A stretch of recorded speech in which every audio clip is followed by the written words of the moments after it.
On va aborder les classes, les interfaces, les enums, les records, les packages et les modificateurs d'accès.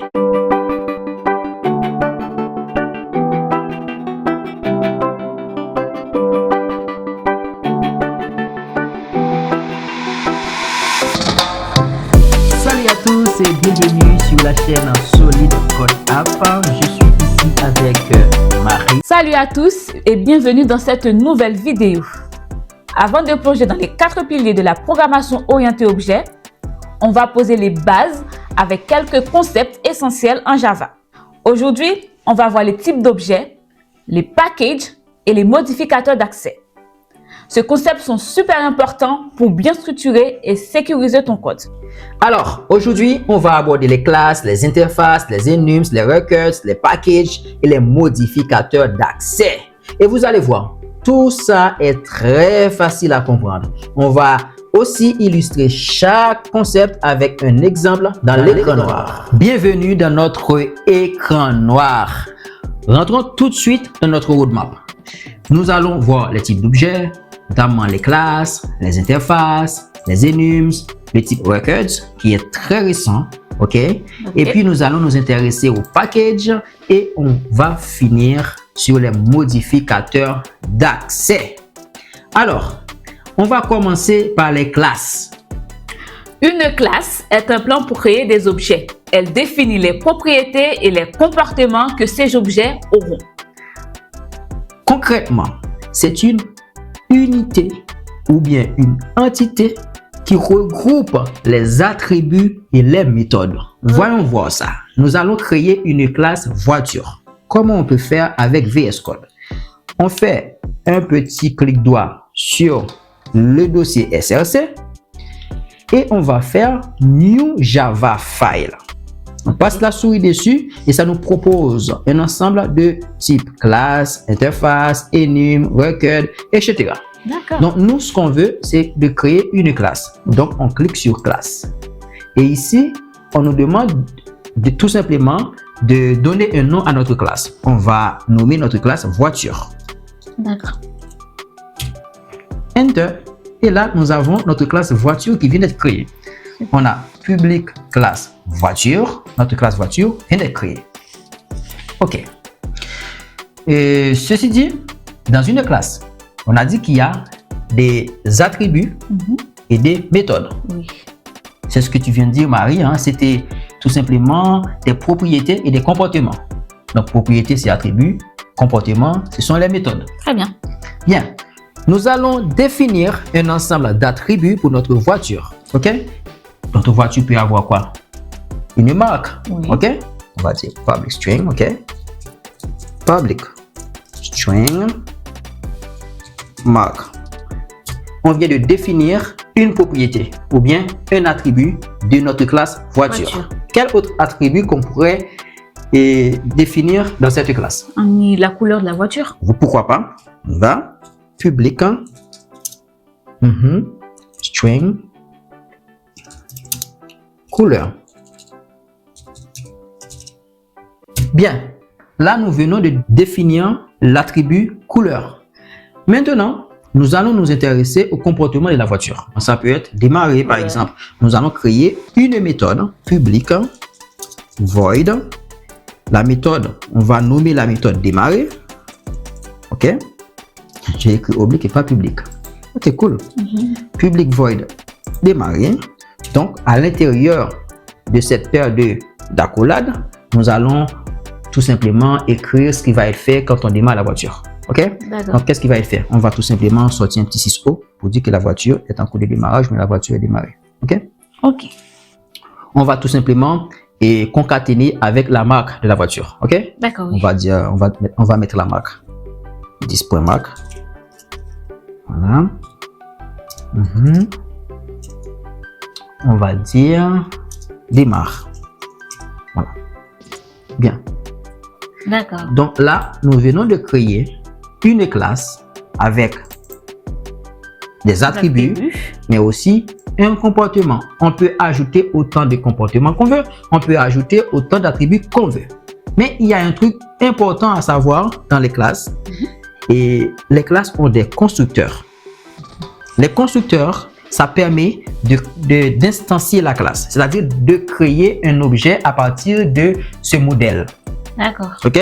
Donc, là, pour l'instant, on n'a pas créé de constructeur. Qu'est-ce qui va se passer? Est-ce qu'on va pouvoir créer des instances?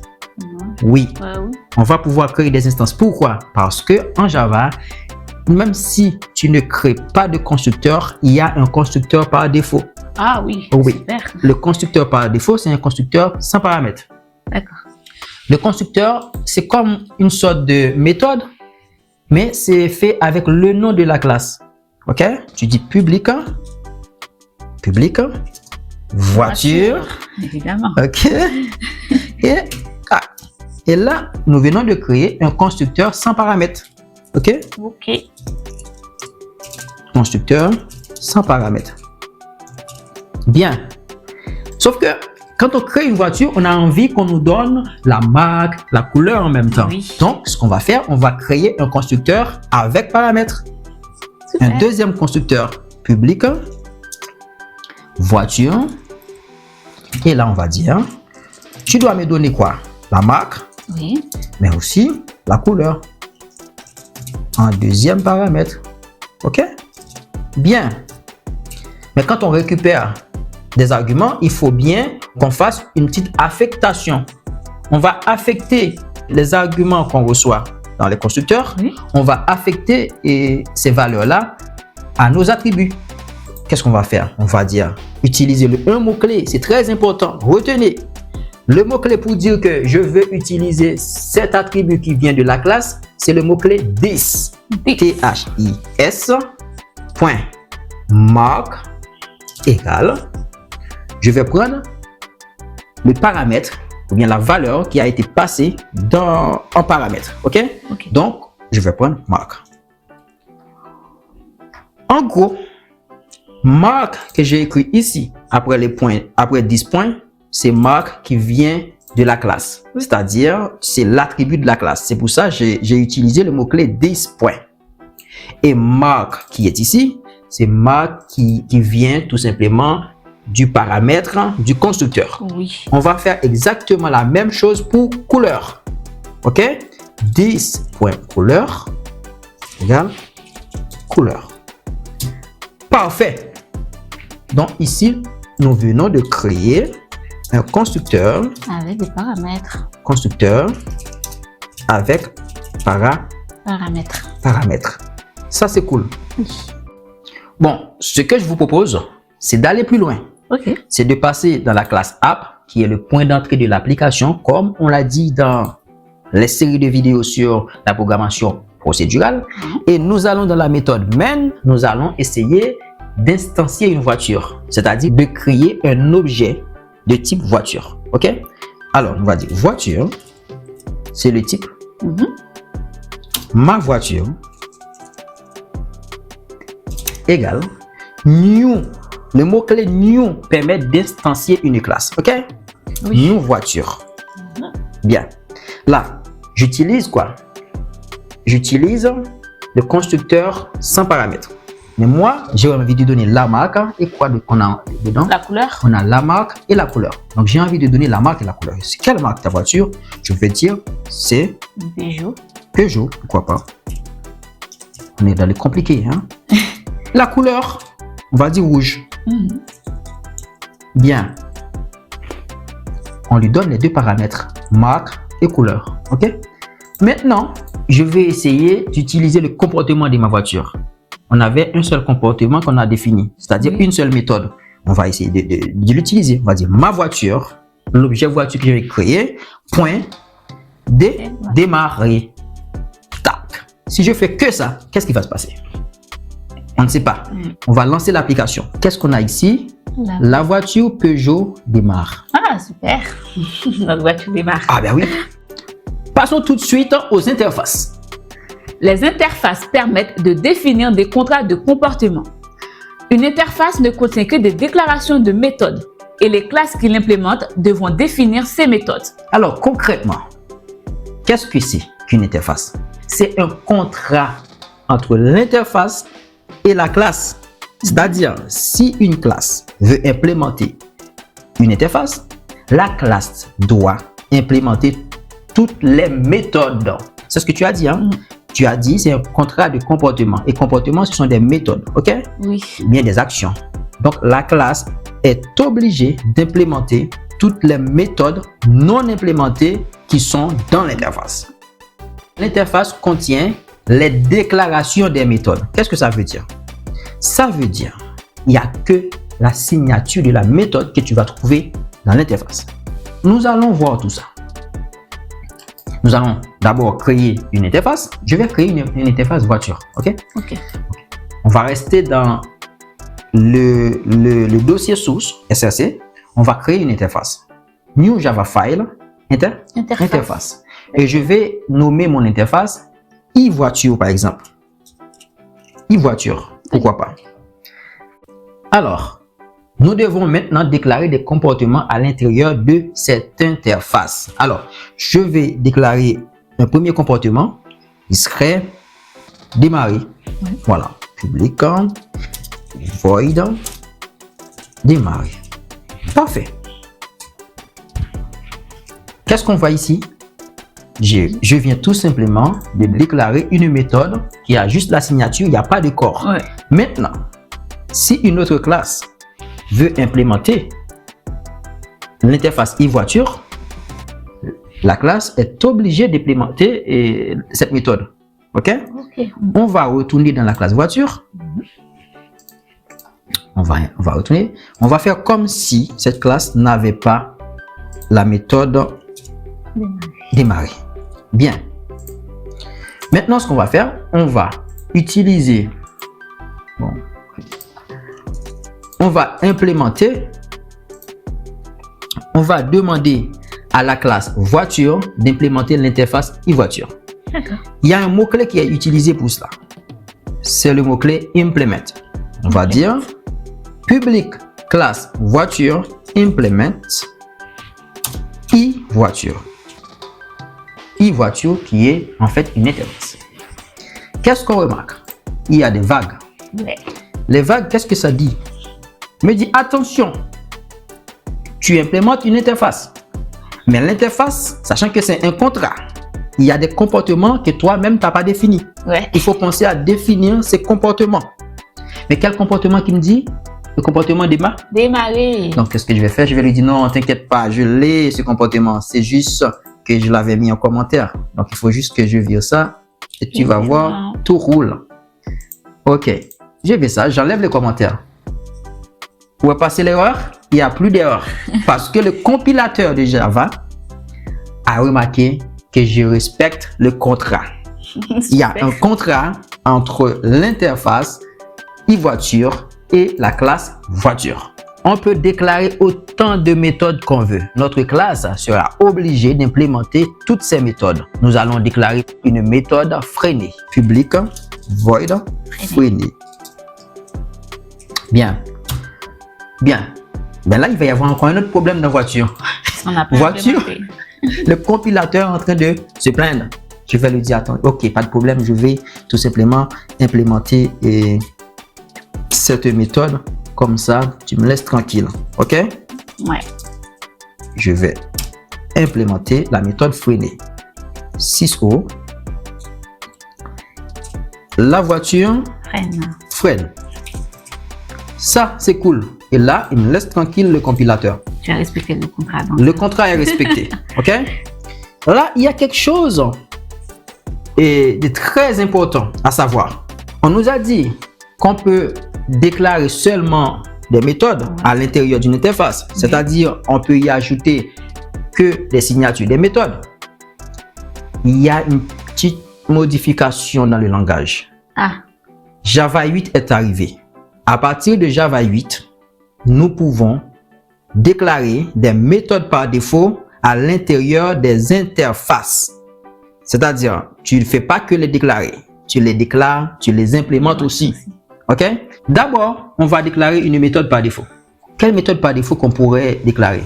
On va dire default. Il faut utiliser le mot-clé default. OK? Okay, oui. Void, savoir, rouler par exemple. OK? Et cette méthode va afficher 6O. Et là, j'ai été créé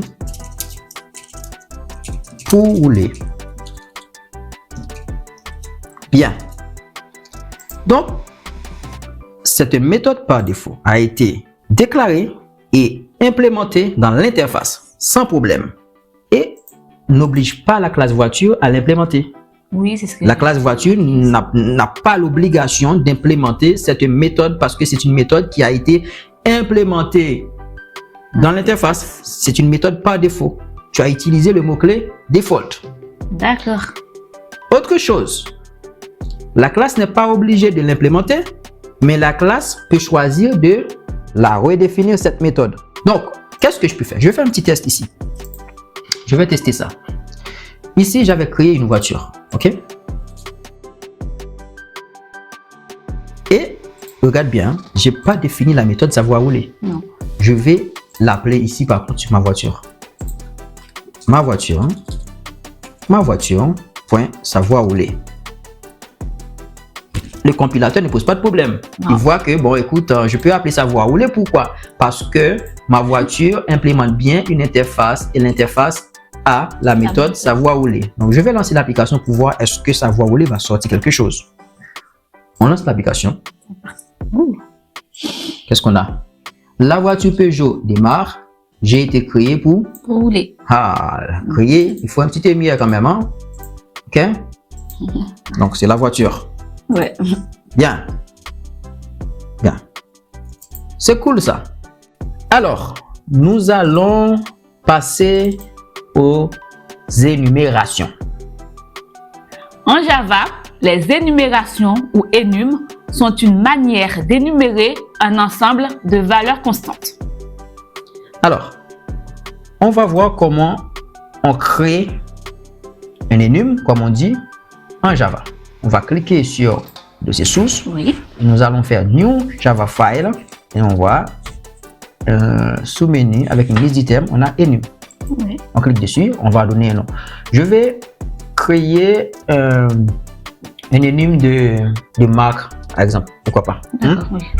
Une marque de voiture? Marque, ouais. Non, c'est enum, je vais mettre E de préférence. Ok. Des marques de voiture. Bon. C'est simple. On nous a dit c'est un ensemble de constantes. Ouais. On va mettre une liste de un ensemble de constantes qu'on connaît, par exemple en Mercedes, Oui. Audi, Peugeot, etc. Là, je viens tout juste de déclarer trois constantes, mais qui sont regroupées dans une enum. Je vais les utiliser. Ok. D'accord? Je vais dans ma voiture maintenant. Là où j'avais utilisé marque, j'avais dit que c'était le type string. Oui. Maintenant, j'ai mon enum. Je peux dire, marque, c'est de type iMark. Bien. Puisque j'ai un enum. OK? Et là, je vais dire, quand tu crées une voiture, tu me donnes un iMark de préférence. Bien. Et sauf que là, lors de l'instanciation, il nous faut donner la marque. Sauf que ce qu'on donne là, on ne connaît pas parce que c'est le type string. On doit donner un type iMark, le type enum. Donc, qu'est-ce que je vais faire? Je vais iMark. C'était un peu Peugeot. Voilà. On sélectionne tout simplement. Ça, c'est excellent. Alors, nous allons voir comment on peut utiliser les enums pour tout simplement associer ces constantes qu'on a ici à une valeur. OK? Oui. Donc, par exemple, si on veut associer chaque marque à un prix, par exemple, Mercedes, 20 000, Audi, 50 000. Donc, on peut utiliser un enum pour faire tout ça. Je ne vais pas modifier l'enum qu'on a ici. OK. Je vais créer un autre enum. On va nommer cet enum, allez, i-prix, parce que ça sert à stocker les prix. OK? Donc, ici, nous allons tout simplement faire en sorte d'avoir toutes ces marques avec leur prix respectif. Mercedes, par exemple, on va dire c'est une voiture à 50 000 balles. Bien. Après Mercedes, nous avons quoi? Nous avons Audi aussi. Audi, on va dire 40 000. OK? Oui. Après, nous avons Peugeot, je crois. Oui, Peugeot. Peugeot, on va dire, c'est 30 000. Bien. Maintenant, on a fini. Il nous faut déclarer une variable qui permet de stocker ces prix. Cette variable, on va la nommer prix. D'accord? D'accord, oui. Ce sera private, de type double, double, prix. Parfait. C'est pas fini. Il nous faut maintenant créer un constructeur qui prend en paramètre le prix. On va dire i-prix, double, prix. OK? Et quand on a cet élément, on doit l'affecter à la variable prix qu'on a ici dans la classe. Donc, on va utiliser le mot-clé base. Base, oui. Point prix égale au prix qui a été passé en paramètre du constructeur. Ça, c'est cool. Maintenant, pour récupérer le prix, il faut créer une méthode. Oui. Nous allons créer la méthode public double get prix, par exemple. OK? Qui va tout simplement retourner le prix. Return this.prix. Bien, on vient de créer un énigme qui associe la marque au prix. Ensuite, nous allons voir les records. Les records sont des classes spéciales destinées à stocker des données immuables. Par exemple, un point dans un plan peut être un record. Je dois vous dire que les records en Java ont été introduits dans la version Java 14. Mais c'était en tant que fonctionnalité de prévisualisation. Mais ils sont devenus une fonctionnalité officielle à partir de Java 16. Si actuellement, vous n'avez pas la version Java 14 plus sur votre machine, vous n'aurez pas le record. D'accord. Donc, vous ne pouvez pas utiliser record tant que vous n'avez pas la version de Java 14 plus. OK? Maintenant, passons à un exemple. Nous allons créer un point, comme tu l'as bien dit, Marie. Nous allons créer un point. Donc, on va faire new Java file record. Donc, c'est pas nous qui l'avons inventé, ça existe. OK? Mais il faut être en Java 14 plus. Bien. On va nommer notre record point. Pourquoi pas? Et le point va avoir un abscisse et une ordonnée. Donc, l'abscisse ce sera x int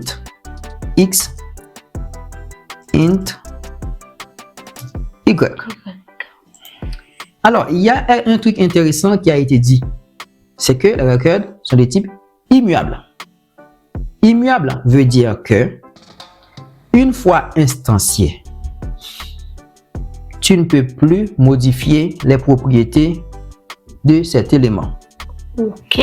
Nous allons tester l'immuabilité du record. Alors, on va retourner dans notre classe app. Nous allons instancier un point. OK. Point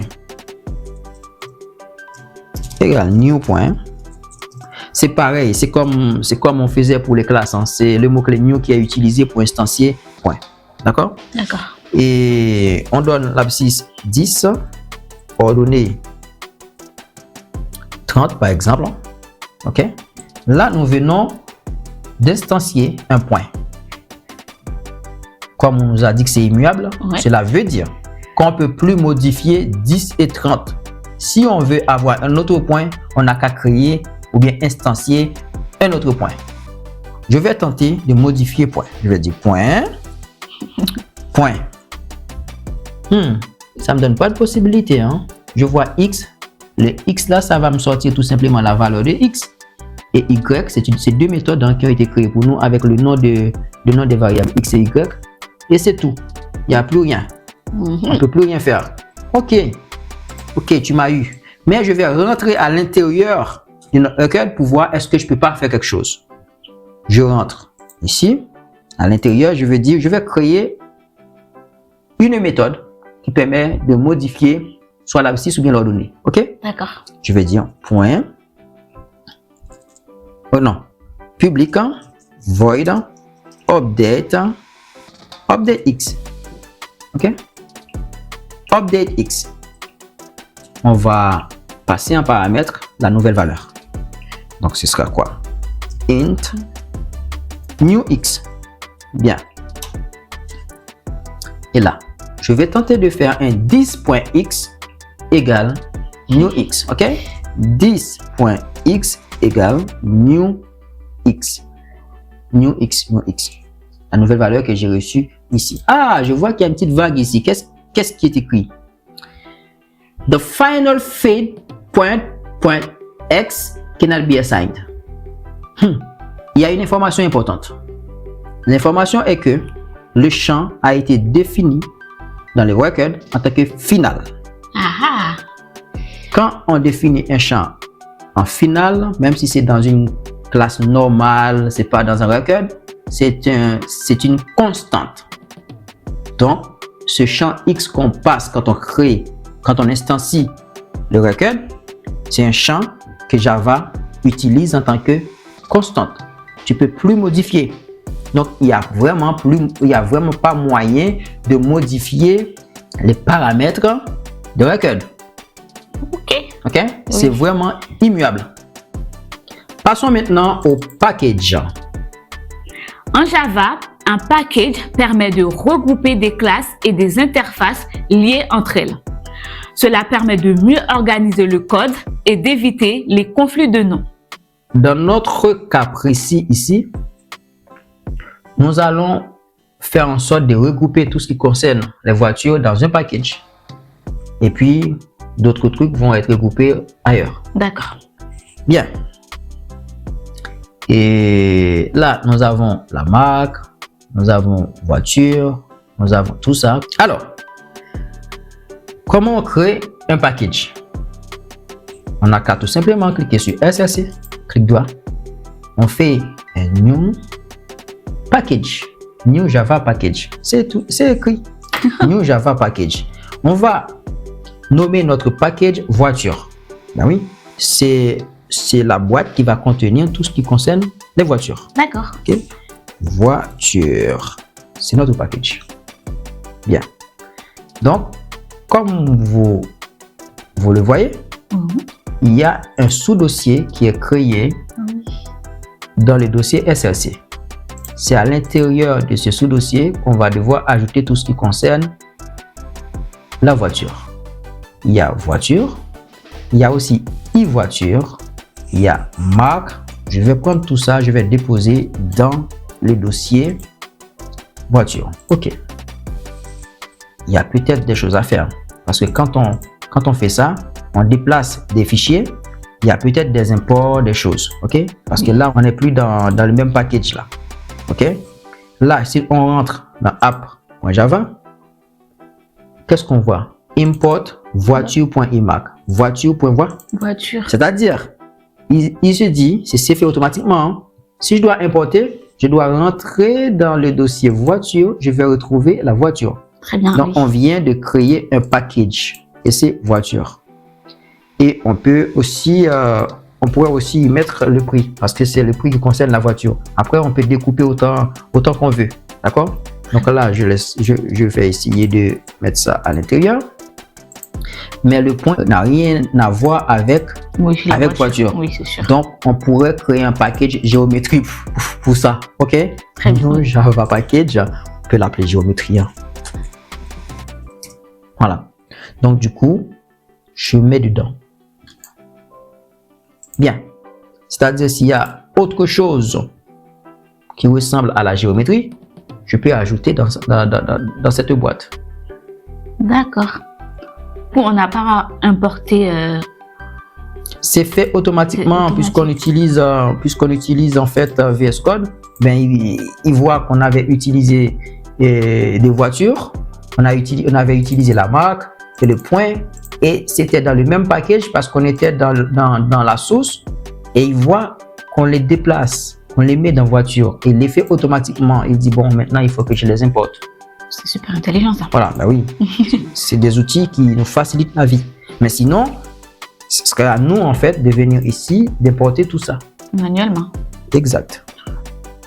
Et comme vous pouvez le voir, les packages vous permettent de mieux organiser votre code, surtout quand le projet devient plus complexe. Et vous pouvez aussi importer des classes d'autres packages avec l'instruction import. Maintenant, nous allons voir les modificateurs d'accès. Il est important de comprendre les modificateurs d'accès.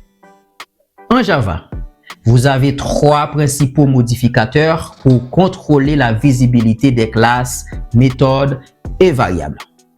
Ce sont Public, Private et Protected. Alors, Public donne une accessibilité totale, c'est-à-dire l'accès n'est pas limité par la portée du package, de la classe ou du module. Cela permet à n'importe quel code, dans n'importe quel autre package ou même d'un autre projet d'accéder à cet élément. Private donne une accessibilité uniquement dans la classe où l'élément est défini. Et Protected donne une accessibilité dans la classe, mais aussi dans les classes du même package, sans oublier dans les sous-classes. Voyons ce que c'est dans notre code.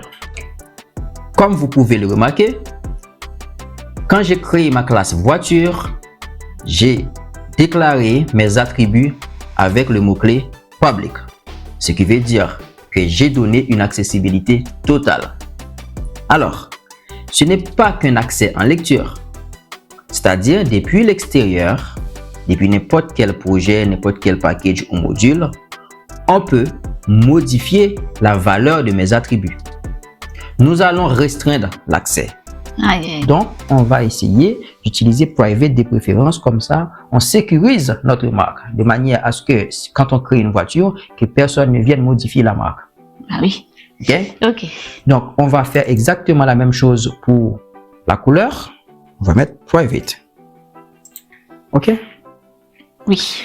Avant de faire tout ça, je vais retourner dans App pour vous montrer quelque chose. Je vais reprendre ma voiture. Je vais tout simplement faire ma voiture. Point. Qu'est-ce que je vois ici? Couleur. Je marque. C'est-à-dire, je peux utiliser ses propriétés. Ouais. Je peux dire marque, écran, e-marque. J'avais utilisé une Peugeot. Oui. Mais là, je vais dire Audi. Je viens tout juste de modifier une voiture que j'ai créée. J'avais une voiture, c'était une Peugeot. Et là maintenant, quelqu'un de l'extérieur vient tout juste de modifier la marque. Ah ouais. C'est dangereux, non? Quand même, oui. Et je vais vous prouver que c'est vrai. Je dis ma voiture. Point. Pas savoir rouler, hein, démarrer. On va voir parce que là, je crois qu'elle va me dire quelle voiture qui est démarrée. Ok? On va mettre ça en commentaire. D'accord? Afin qu'on puisse avoir... Non, on ne va pas mettre tout ça en commentaire. On va laisser le premier démarrage, puis le deuxième démarrage après modification. Ok? D'accord. Donc, on lance l'application pour voir. On fait un petit clic d'abord.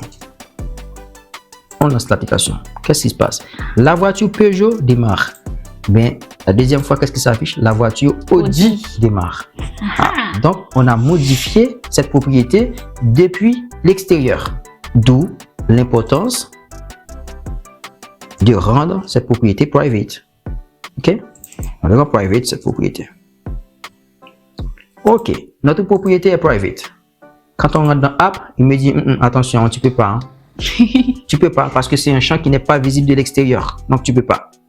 Si tu lances cette application-là, tu vas voir, il y a une erreur. Parce que tu peux pas modifier la marque. C'est devenu private. Bien. Est-ce qu'il nous propose marque et couleur encore? Non. C'est fini tout ça. Donc, on vient de protéger ces propriétés. Voilà, c'est ça l'importance en fait de ces modificateurs d'accès. On vient tout juste de modifier les accès. On peut faire la même chose pour les comportements, c'est-à-dire la méthode démarrer. On peut la rendre private ou bien protected. Et là maintenant, il est public. Ok? On peut faire la même chose pour un constructeur. Et voilà, aujourd'hui, vous avez appris les bases des types d'objets, l'utilisation des packages pour organiser votre code et les modificateurs d'accès pour sécuriser vos données. Ce sont des concepts fondamentaux avant de plonger dans l'encapsulation, l'héritage, le polymorphisme et l'abstraction. Et si vous avez aimé cette vidéo, n'oubliez pas de liker, de vous abonner et de laisser vos questions en commentaire. On est là pour vous aider à avancer dans votre apprentissage de Java. Et merci d'avoir regardé cette vidéo et à très bientôt pour plus de tutoriels Java. Et n'oubliez pas, ne lâchez pas votre cran noir, car la pratique, c'est la clé.